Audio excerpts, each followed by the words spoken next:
Hello, I am Firestorm Carnage, head of EVE Online Tutorials YouTube team, and this is a video on EVE lore for the Just About bounty. For those of you who play EVE Online and don't know what Just About is, a website called justabout.com. It runs in partnership with CCP and have a system called bounties, where essentially you can make money simply by taking part in EVE related topics, such as Kill of the Week, telling stories, making art, using the shipskin art to take part in bounties, and these bounties often mount up to quite large amounts of money. And there is no catch, you simply join, put up your connect your PayPal, and you're good to go. All right, so we're going to be reading little bits and then adding our own little flair to this and so on. Okay.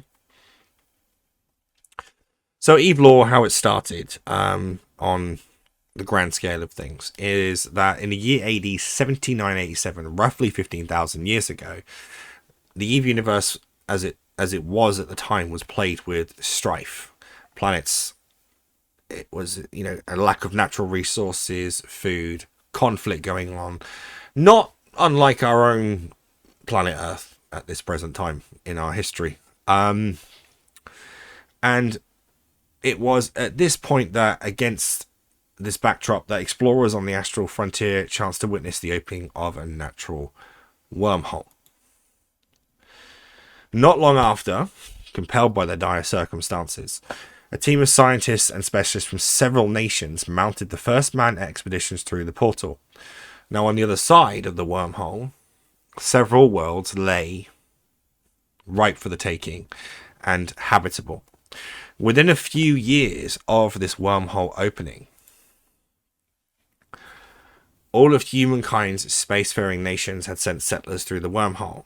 But the most notable was that the site itself caught up with the public, quickly acquiring an aura of myth and wonder in popular culture. And upon his return from the first voyage, coming back through the wormhole, the leader of the pioneering research team gave a speech in which he proclaimed humanity to be on the eve of a second Genesis. From then on, that wormhole, a gate, would be known as EVE. A small religious sect called the Conformists were among the first settlers to go through the wormhole itself.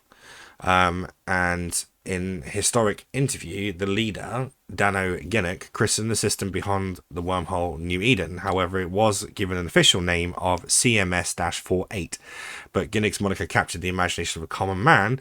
Today, the name refers to the entire cluster of stars beyond the wormhole. In the decades that followed the traveling through the wormhole, mass colonization took place in New Eden. Gigantic construction ships, and humanity spread out amongst the stars and took over worlds over and over and over again. And just as it seemed that humanity was on the cusp of a brighter future and things were really starting to look up, disaster completely and utterly struck.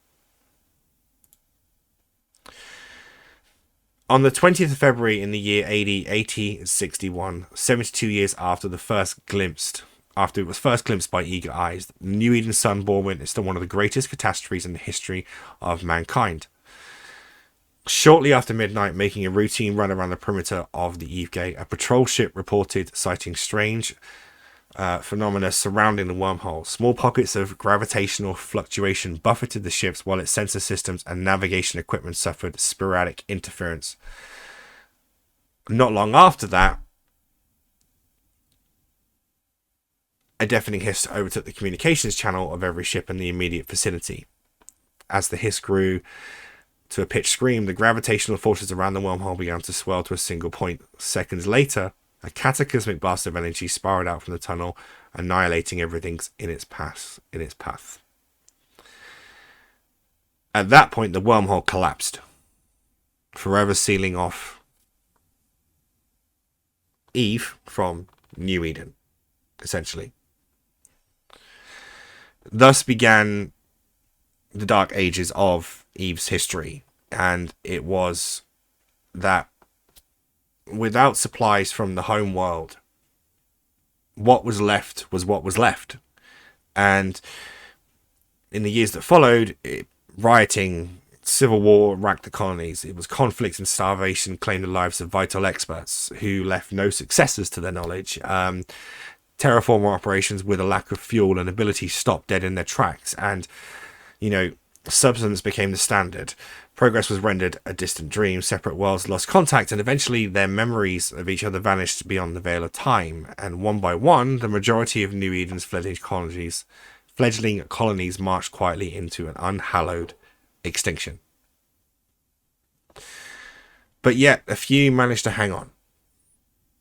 And as decades turned to centuries, and centuries turned to millennia, the shroud of legend fell over humankind's origin.